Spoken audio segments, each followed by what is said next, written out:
এই যুগের মুসলমানদের একজন ইব্রাহিম দরকার। ইব্রাহিম কি জরুরত, আল্লাহর বিধানের জন্য যে কোনো পরীক্ষা দিতে প্রস্তুত থাকবে, ক্ষমতার কেন্দ্রবিন্দুতে আঘাত করবে, এরকম একজন ইব্রাহিমের দরকার। যখনই মুনাফিকের দরজাটা বন্ধ হয়ে যাবে এবং আমি বাস্তব জীবনে সত্যবাদী, বাস্তব জীবনে ন্যায়পরায়ণ, তখন যে নামাজ, তখন যে সালাত, তখন যে সিয়াম, তখন যে হজ, তখন যে কোরআনের তেলাওয়াত, এর পাওয়ার ভিন্ন রকম। একটানা 400 বছর যুদ্ধ চলেছে গোত্রে গোত্রে, একটানা 400 বছর, জেনারেশনের পর জেনারেশন হত্যা করতে করতে শেষ হয়ে গেছে। তাহলে আমরা সমাজে এখন যা অপরাধ দেখছি তার সবগুলোই জাহেলি যুগে ছিল। হয় এখনকার মতোই ছিল, অথবা এর চেয়ে বেশি ছিল, অথবা আমাদের যুগে বেশি আছে। সেটা সুদ হোক, চুরি হোক, ছিনতাই হোক, ধর্ষণ হোক, হত্যা হোক, খুন হোক, চাঁদাবাজি হোক, যা সব জাহেলি যুগে ছিল। তা আল্লাহর নবী জাহেলি যুগের ওই অন্যায় সমাজে কি দিয়ে ন্যায় বিচার প্রতিষ্ঠা করেছেন? ইসলাম দিয়ে। কি দিয়ে? ইসলাম দিয়ে। কে কালো, কে সাদা, কে কোন গোত্রের, কে কোন বংশের, সকল জাতপাত বর্ণের ঊর্ধ্বে উঠে মানুষকে মানুষ হিসেবে, আদমের সন্তান হিসেবে তার সকল হক বুঝিয়ে দেওয়া, সকল ন্যায় বুঝিয়ে দেওয়ার এক ব্যতিক্রম শাসন ব্যবস্থার নাম হচ্ছে ইসলাম, যার ব্র্যান্ডিং হচ্ছে ন্যায় বিচার, যার ব্র্যান্ডিং হচ্ছে ন্যায়পরায়ণতা। সম্মানিত উপস্থিতি, তো মুসলমানেরা যদি মনে করে যে তাদের রাষ্ট্র ক্ষমতা ইসলাম দরকার, তাহলে আমার ছোট্ট জ্ঞানে, আমার ছোট্ট বুঝে আমি যেটি বুঝি সেটি হচ্ছে, যেখানে ইসলামের ব্র্যান্ডিং ন্যায় বিচার, সেখানে আমি যদি ন্যায়পরায়ণ না হতে পারি, তাহলে আমাকে দিয়ে ন্যায় বিচার প্রতিষ্ঠা হবে? ঈসা আলাইহিস সালাম যদি নিজেই অন্যায়পরায়ণ হয়, উনি রাষ্ট্রের ন্যায় বিচার প্রতিষ্ঠা করতে পারবে? পারবে না। তো আমার চিন্তা ভাবনা এবং আমার গবেষণায় বলে যে আমাদেরকে আল্লাহ এখন পর্যন্ত নেতা বানাননি, কেননা আমরা নেতা হওয়ার যোগ্য হতে পারিনি। আমাদের মধ্যে গোলামির স্বভাব বিরাজমান, গোলামি আমাদের রক্তের মধ্যে ঢুকে আছে। সেই গোলামির স্বভাব থেকে বের হয়ে স্বাধীন মানুষ যেভাবে চিন্তা করে, ওই চিন্তা আমরা করতে পারি না, করতে পারিনি। ফলত নেতা হতে পারিনি, নেতৃত্ব দেওয়ার যোগ্য হতে পারিনি, ফলত আল্লাহ আমাদেরকে নেতা বানায়নি।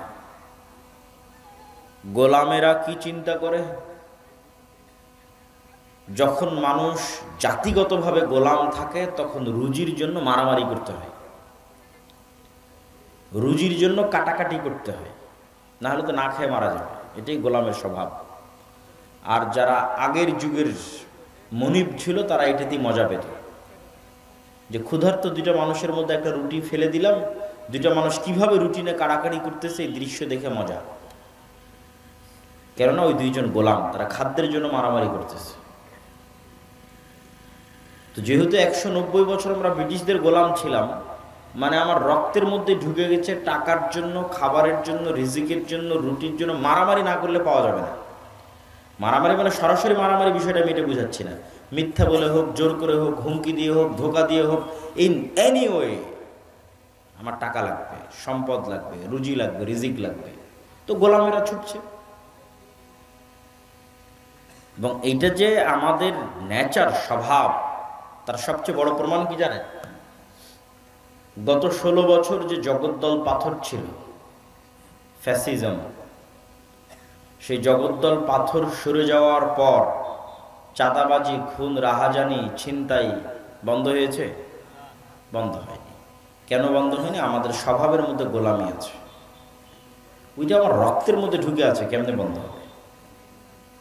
আর এক দল করেছে, এখন আর এক দল করবে, মানুষই তো সুযোগ দিচ্ছে, মানুষের নেচারই তো ওইটার উপর গড়ে উঠেছে, রাজনৈতিক দলগুলোর স্বভাবই তো ওইটার উপর গড়ে উঠেছে। সম্মানিত উপস্থিতি, তাহলে কি বলছিলাম? যে ইসলামের ব্র্যান্ডিং যখন ন্যায় বিচার, আর আমি ন্যায়পরায়ণ নই, তো আমাকে দিয়ে আল্লাহ ন্যায় বিচারের দায়িত্ব দিবেন? আল্লাহ কথা বলেন না যে দিবে, দিবেন না। এখন মুসলমানেরা তাদের ব্যক্তিগত, সামাজিক, পারিবারিক সকল জীবনে বিশ্লেষণ করে দেখতে পারে যে কি পরিমাণ ন্যায়পরায়ণতার ঘাটতি আমাদের সমাজে আমরা বহন করি। যৌতুকের ভিত্তিতে বিবাহ, ইনজাস্টিস, অন্যায় মুসলমানেরা করে। নিজের বোনকে পিতার সম্পত্তিতে সম্পদ ঠিক মতো বুঝিয়ে না দেওয়া, ইনজাস্টিস, অন্যায় করে। পিতামাতার অবাধ্য হওয়া, ইনজাস্টিস, অন্যায়। পিতার কাছ থেকে ভাইকে না জানিয়ে, বোনকে না জানিয়ে সব সম্পত্তি লিখে নেওয়া, ইনজাস্টিস, অন্যায়। ওসি, ডিসি, এসপি, মন্ত্রী, মিনিস্টার, প্রিন্সিপাল, সাব রেজিস্ট্রার নিজ নিজ পদে প্রত্যেকটা স্বাক্ষরের পিছনে অন্যায় অর্থ ভোগ করতেছে, আবার আজান হলে উঠে গিয়ে নামাজ পড়তেছে, আবার ওই অন্যায় অর্থের টাকা জমা করে হজে চলে যাচ্ছে। তো এই সাব রেজিস্ট্রার, এই এসিল্যান্ড, এই ওসি আল্লাহর ক্ষমায় অথবা মানুষের ক্ষমায় জান্নাতে যেতে পারবে কিনা সেটা ভিন্ন প্রশ্ন, কিন্তু এতটুকু নিশ্চিত থাকেন তাকে দিয়ে আল্লাহ কখনো ইসলাম প্রতিষ্ঠার যোগ্য মনে করবে না। তাকে আল্লাহ কখনো নেতৃত্ব দেওয়ার যোগ্য মনে করবে? যোগ্য মনে করবে। যেহেতু ইসলাম মানে, ইসলামের রাষ্ট্র ক্ষমতা, ইসলামের ব্র্যান্ডিং কি? জাস্টিস, ন্যায়পরায়ণতা। তাহলে ওই মানুষটা তার বোনের সাথে ন্যায়পরায়ণতা করতে পারেনি। হতে পারে নামাজি, হাজি, সে তার বাবা মায়ের সাথে ন্যায়পরায়ণ নয়, তার স্ত্রীর সাথে ন্যায়পরায়ণ নয়, তার প্রফেশনাল লাইফে ন্যায়পরায়ণ নয়। বাংলাদেশের প্রত্যেকটা স্কুল, কলেজ, ইউনিভার্সিটির টিচারেরা হয় দেরিতে আসেন, হয় অনুপস্থিত থাকে, এবং কোনো প্রকার দায়বদ্ধতা নাই। মানে সে তার নিজের পদের জায়গায়, প্রফেশনাল লাইফে সে একজন অন্যায়পরায়ণ মানুষ। এই মানুষগুলোকে যদি আল্লাহ রাষ্ট্রের দায়িত্ব দিয়ে দেয়, তারা তো গত 16 বছর যা দুর্নীতি হয়েছে তার চেয়ে বেশি দুর্নীতি করবে। এটা কি বিশ্বাস করেন? এটাই বাস্তব। তো ফলত তাদেরকে আল্লাহ সুবহানাহু ওয়া তাআলা ইসলামের নামে রাষ্ট্র ক্ষমতায় যাবে এটার যোগ্য মনে করেন না। আর এটার যোগ্য মুসলমানেরা এখনো হতেও পারেনি। নেতা হতে হলে সেলফ রেসপেক্ট লাগে, আত্মমর্যাদা লাগে। আত্মমর্যাদা সম্পন্ন ব্যক্তি কখনো মিথ্যা বলতে পারে না। আর ডেমোক্রেসির, গণতন্ত্রের কালচারই হচ্ছে মিথ্যা বলতে হবে। মিথ্যা না বললে গণতান্ত্রিক রাজনীতি হয়ই না, হবেও না। আবু সুফিয়ান রাদিয়াল্লাহু তাআলা আনহু তার কাফের অবস্থায় তার চিরশত্রু যাকে তিনি হত্যা করতে চান, মুহাম্মদ সাল্লাল্লাহু আলাইহি ওয়াসাল্লাম সম্পর্কে মিথ্যা বলেননি। কেন বলেননি? এটা তার সেলফ রেসপেক্ট, আত্মমর্যাদা। He is a leader, by born, by default leader, জন্মগত নেতা। হতে পারে কাফের, হতে পারে মুশরিক, কিন্তু নেতা জন্মগত। তো নেতা কেমনে মিথ্যা বলে? নেতা মিথ্যা কিভাবে বলতে পারে? তার আত্মমর্যাদা, আত্মসম্মানের সাথে এটা সাংঘর্ষিক। সে আরেকজনকে হত্যা করে ফেলতে পারে যুদ্ধের মাঠে তার পৌরুষত্ব এবং সাহসিকতার কারণে, বাট মিথ্যা বলতে পারে না। মিথ্যা বলা মানে নেতৃত্বের যোগ্যতা শেষ।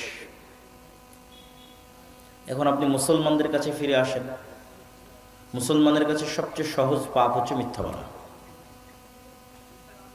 সকাল সন্ধ্যা উঠতে বসতে, খেতে, চলতে ফিরতে, কর্মক্ষেত্রে, কাজে, ব্যবসা বাণিজ্যে, সকল জায়গায় মিথ্যা। মিথ্যার উপর দিয়ে আমাদের জীবনটা পরিচালিত হচ্ছে। জন্ম নিবন্ধনের জন্ম তারিখ থেকে শুরু করে, সার্টিফিকেট থেকে শুরু করে প্রত্যেকটা ধাপে ধাপে আমরা কিসের উপর প্রতিষ্ঠিত আছি? মিথ্যার উপর প্রতিষ্ঠিত আছি। তাহলে কি আল্লাহ আমাদেরকে দিয়ে ইসলামকে রাষ্ট্র ক্ষমতার দায়িত্ব দিবে? আমাদেরকে দায়িত্ব দিলে তো আমরা সাবেক প্রধানমন্ত্রী এবং তার যে 16 বছরের শাসন ছিল তার চাইতে বড় দুর্নীতিবাজ হবো হচ্ছে আমরা। অবশ্যই যতই বড় নামাজি, তাহাজ্জুদ গুজার হন না কেন, মিথ্যা আমাদের রক্তের মধ্যে ঢুকে আছে। সুতরাং আমিও রাষ্ট্র ক্ষমতায় গেলে আমিও দুর্নীতিবাজ হব, এটাই ঠিক। এই জন্য আল্লাহ কখনো আমাকে ইসলামের নামে রাষ্ট্র ক্ষমতা দিবে না, ইসলামের দুর্নাম হয়ে যাবে। এবং ইউরোপ এবং আমেরিকায় গিয়ে এই জিনিসটা আমি আরো ভালো রিয়েলাইজেশন করেছি যে মুসলমানেরা কি পরিমাণ মিথ্যা বলতে পারে। পুরো ইউরোপের যাত্রাটা মুসলমানের মিথ্যার উপর দিয়ে পরিপূর্ণ।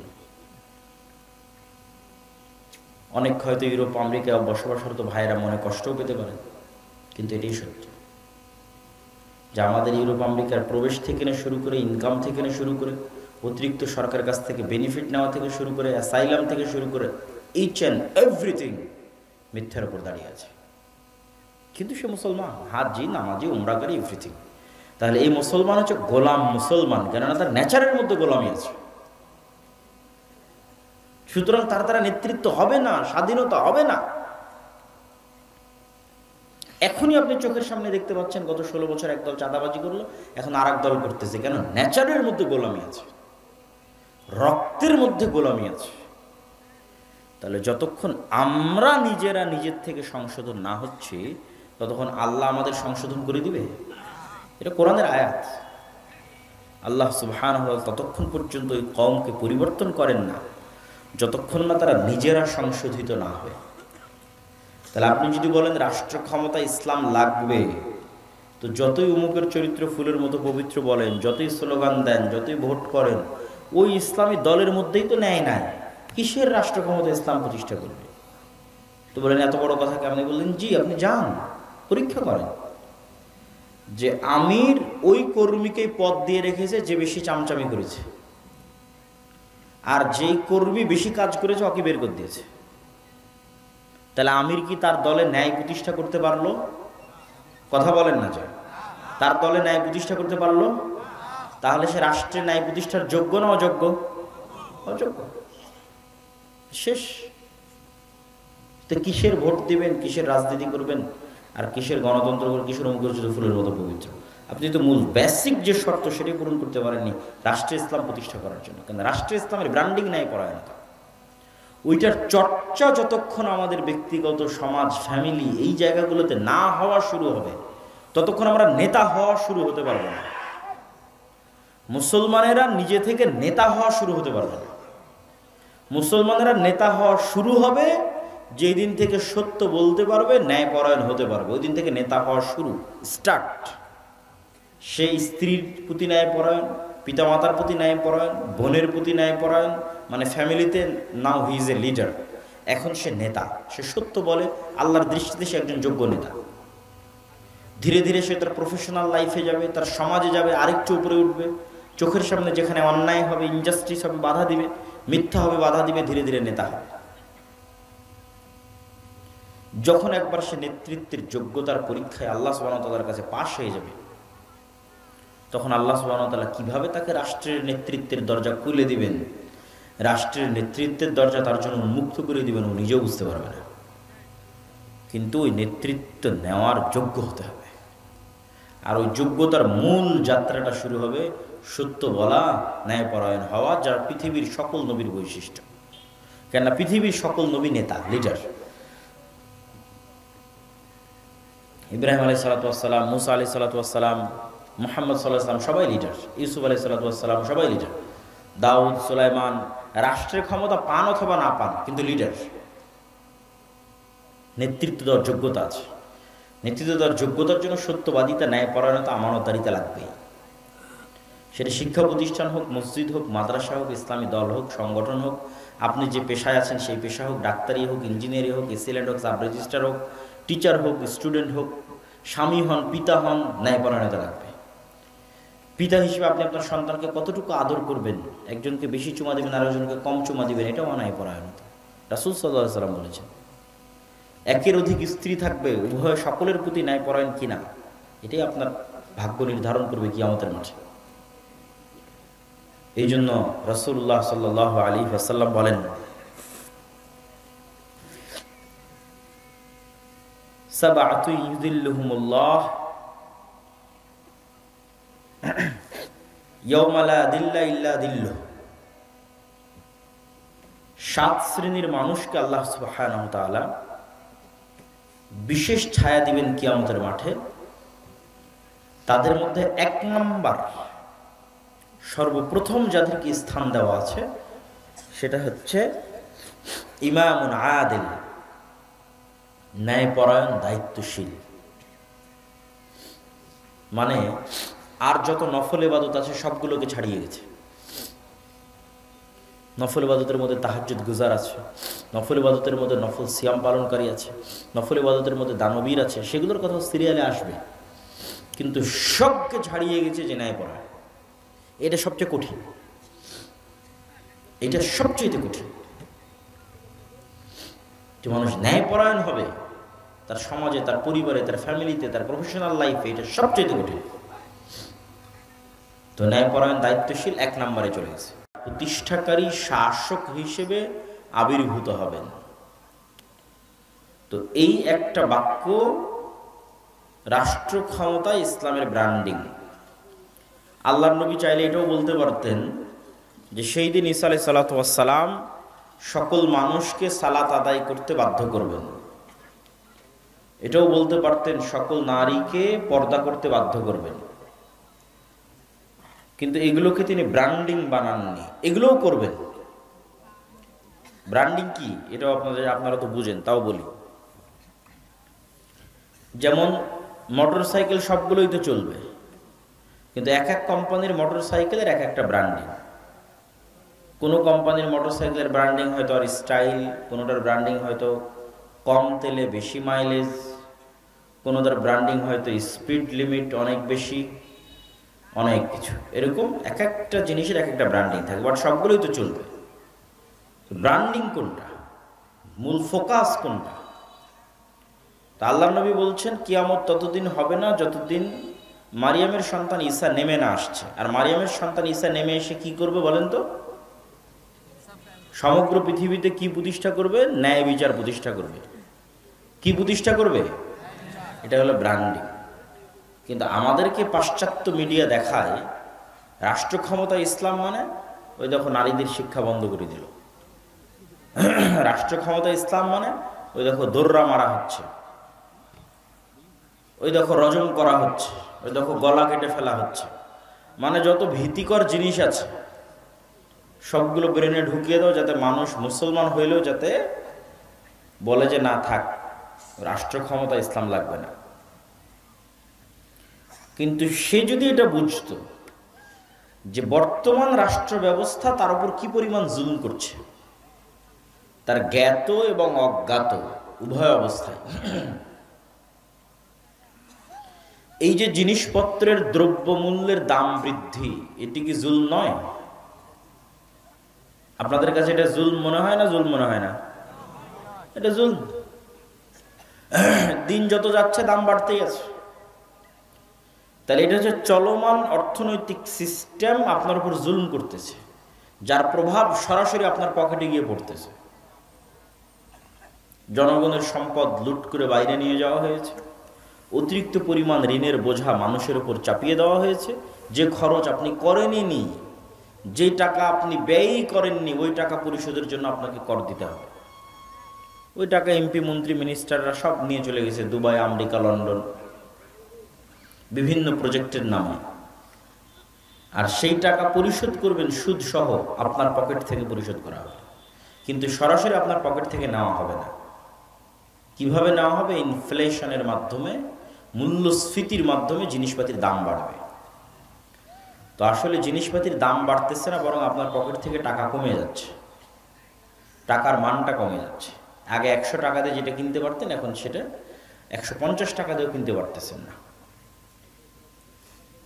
তথা অটোমেটিক 50 টাকা আপনার পকেট থেকে নাই হয়ে গেছে। তো এই যে চলমান সিস্টেমের যে জুলম, এরকম আরো অসংখ্য জুলম আছে। একজন নাগরিক জানেই না তার কি কি অধিকার সে রাষ্ট্রের কাছে পেতে পারে, সে জানেই না। তো এই সকল জুলমগুলো দূর হবে এবং সকল মানুষ ন্যায় বিচার পাবে, সকল মানুষ জাস্টিস পাবে। এটা একমাত্র কে দিতে পারবে? ইসলাম। কে দিতে পারবে? ইসলাম। ডেমোক্রেসি, গণতন্ত্র ইটসেলফ ইনজাস্টিস। মানে ডেমোক্রেটিক যে সিস্টেম, এই সিস্টেমটা নিজেই ইনজাস্টিস। গণতন্ত্রের পক্ষে কখনোই সম্ভব নয় যে মানুষকে সে ন্যায় বুঝিয়ে দিবে। গত 70 বছরও সম্ভব হয়নি, আগামী 500 বছরও সম্ভব হয় না। সেকুলারিজম, লিবারালিজম সমাজতন্ত্র, সোশ্যালিজম, এগুলো সব ইনজাস্টিস, অন্যায়। এগুলোর পক্ষে সম্ভব নয় যে মানুষকে ন্যায় বুঝিয়ে দিবে। ইসলাম ইটসেলফ জাস্টিস, ইসলাম নিজেই ন্যায়। রাসূলুল্লাহ সাল্লাল্লাহু আলাইহি ওয়াসাল্লাম যখন আইয়ামে জাহিলিয়াতের যুগে প্রেরিত হন, তখন আইয়ামে জাহিলিয়াত বলতে কি পড়েছেন আপনারা? বই পুস্তক বক্তব্যে কি শুনেছেন? নারী সন্তানকে জীবন্ত কবরে পুঁতে দেওয়া হতো। মাদকদ্রব্য, জেনা, ব্যভিচার, চুরি, খুন, রাহাজানির অন্ত ছিল না। আমাদের একটা সোশ্যাল মুভমেন্ট, সামাজিক আন্দোলন থাকা উচিত, যুবকদের, মসজিদ ভিত্তিক, দ্বীনি প্রতিষ্ঠান ভিত্তিক, যা সমাজে প্রচলিত অন্যায়ের বিরুদ্ধে লড়াই করবে, ন্যায় প্রতিষ্ঠার জন্য চেষ্টা করবে।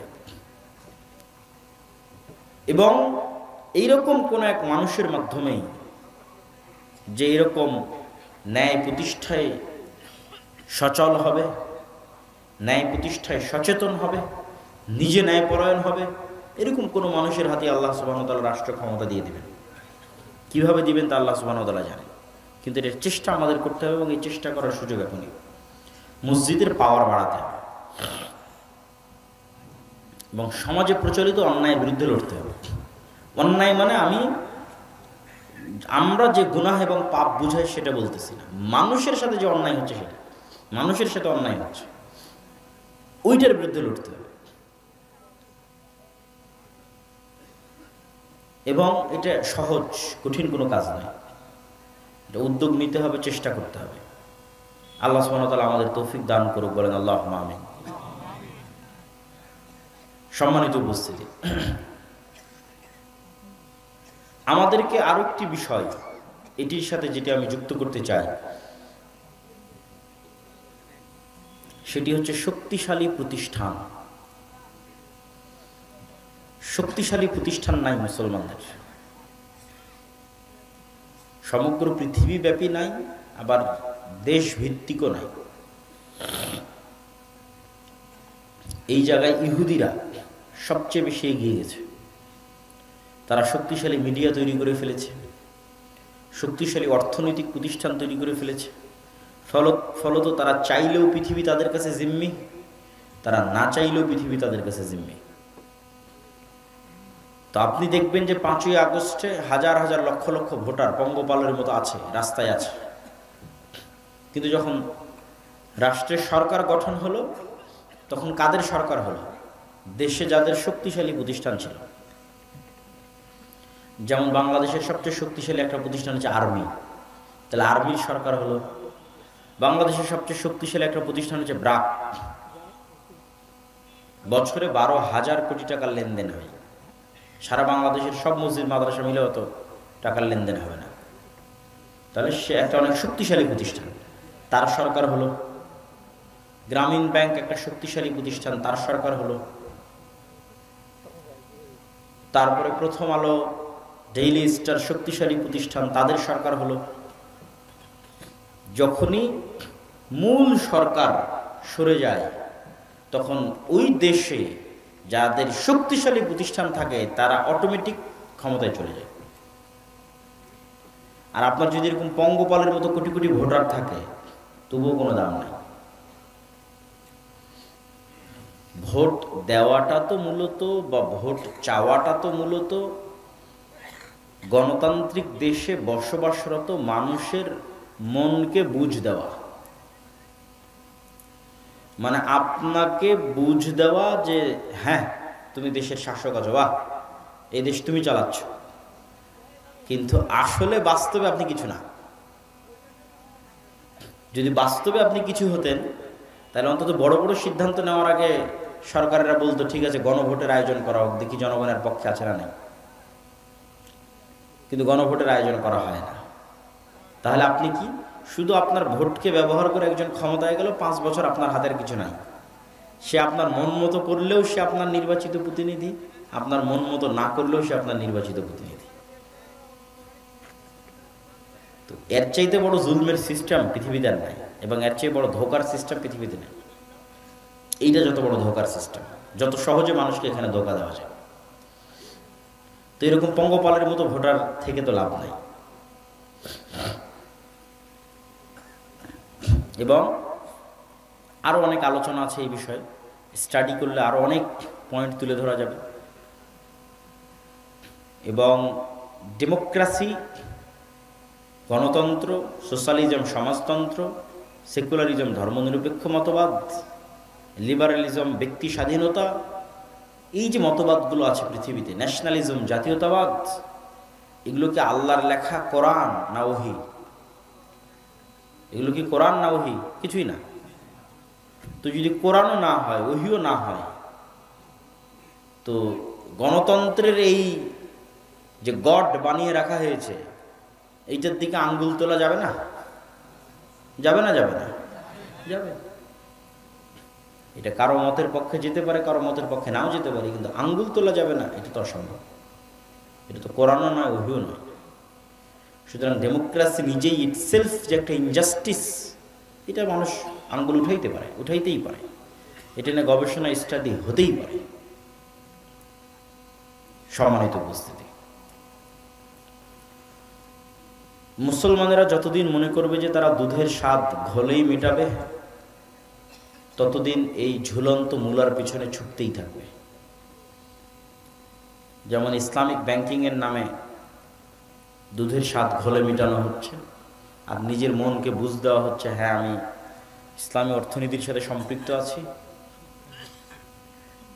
ঠিক যতদিন মুসলমানেরা মনে করবে হ্যাঁ গণতন্ত্রের মাধ্যমে আমরা ইসলাম প্রতিষ্ঠা করে ফেলবো, তো এই ঝুলন্ত মূলার পিছনে ছুটতেই থাকবে আর দুধের স্বাদ ঘোলে মেটাতেই থাকবে। আর যেই দিন মনে করবে এখানে ফুল স্টপ দিয়ে দিলাম, ডাইরেক্ট ডেমোক্রেসির সিস্টেমকে আমি প্রশ্ন করব, ওই সিস্টেমের বিরুদ্ধে লড়াই করব, এতটুকু নিশ্চিত থাকেন অন্তত দুধের স্বাদ ঘোলে মেটানো যেহেতু বন্ধ হয়ে গেছে, তো একদম পিওর দুধের স্বাদের জন্য অন্তরে যেই তাড়াপ তৈরি হবে, অন্তরে যে আগ্রহ তৈরি হবে, যে চেষ্টা তৈরি হবে, ওই চেষ্টার ফলশ্রুতিতে একদিন না একদিন আপনি পিওর দুধের স্বাদ পেয়ে যাবেন ইনশাআল্লাহ। কিন্তু ওইটার জন্য ঈমান মজবুত হতে হবে, নিয়ত ঠিক থাকতে হবে, আর ওই যে যোগ্য হতে হবে, আল্লাহর দৃষ্টিতে নেতা হওয়ার যোগ্য হতে হবে। আল্লাহর দৃষ্টিতে তো আমরা নেতা হওয়ার যোগ্য হতে পারছি না। এবং এটি কোরআন এবং হাদিস দ্বারা প্রমাণিত। রাসূলুল্লাহ সাল্লাল্লাহু আলাইহি ওয়াসাল্লাম বলেন, 3টা বা 4টা গুণ যদি কারো মধ্যে থাকে, সে স্পষ্ট নির্ভেজাল খাঁটি মুনাফিক। কথা বললে মিথ্যা বলে, আমানতের খেয়ানত করে। তা আমানতের খেয়ানত কি? যাকে যে দায়িত্ব দেওয়া হয়েছে ওই দায়িত্ব অমান্য করাটাই আমানতের খেয়ানত। কোরআনে আল্লাহ বলেছেন, আল্লাহ তোমাদের আদেশ দিয়েছে আনতু আদ্দুল আমানাত ইলা আহলিহা, যাকে যে দায়িত্ব দেওয়া হয়েছে ওই দায়িত্ব যেন ঠিক মতো পালন করে, এটাই ন্যায়পরায়ণতা। তাহলে আমরা সবাই মুনাফিক মুসলিম হিসেবে লাইফ লিড করতেছি, জীবন চালাচ্ছি। যতই হাজি হই, উমরাকারী হই, নামাজি হই, আসলে আল্লাহর নবীর এই হাদিস অনুযায়ী আমরা মুনাফিক। কেন? হয় মিথ্যার উপর আছি, আর না হয় দায়িত্বের সাথে খেয়ানত করতেছি। যখনই মুনাফিকের দরজাটা বন্ধ হয়ে যাবে এবং আমি বাস্তব জীবনে সত্যবাদী, বাস্তব জীবনে ন্যায়পরায়ণ, তখন যে নামাজ, তখন যে সালাত, তখন যে সিয়াম, তখন যে হজ, তখন যে কোরআনের তেলাওয়াত, এর পাওয়ার ভিন্ন রকম, এর শক্তি ভিন্ন রকম। ওইটা তখন অটোমেটিক ক্ষমতার কেন্দ্রবিন্দু থেকে আঘাত করবে এবং ক্ষমতার কেন্দ্র কাঁপবে। যেমন আল্লামা ইকবাল বলেছেন, এই যুগের মুসলমানদের একজন ইব্রাহিম দরকার। इब्राहिम की ज़रूरत है, इस दौर के इब्राहिम की ज़रूरत है।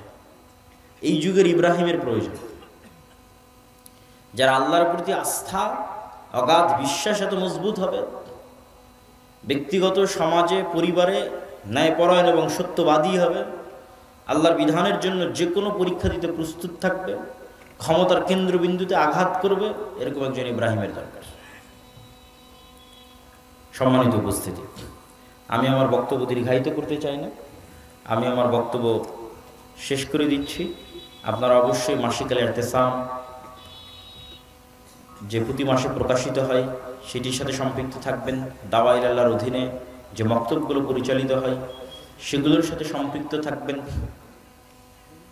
এবং আমাদের আরও যত কার্যক্রমগুলো আছে সেই কার্যক্রমগুলোর সাথে সম্পৃক্ত থাকবেন। আল্লাহ সুবহানাহু ওয়া তাআলা আমাদের কবুল করুক, আল্লাহুম্মা আমিন।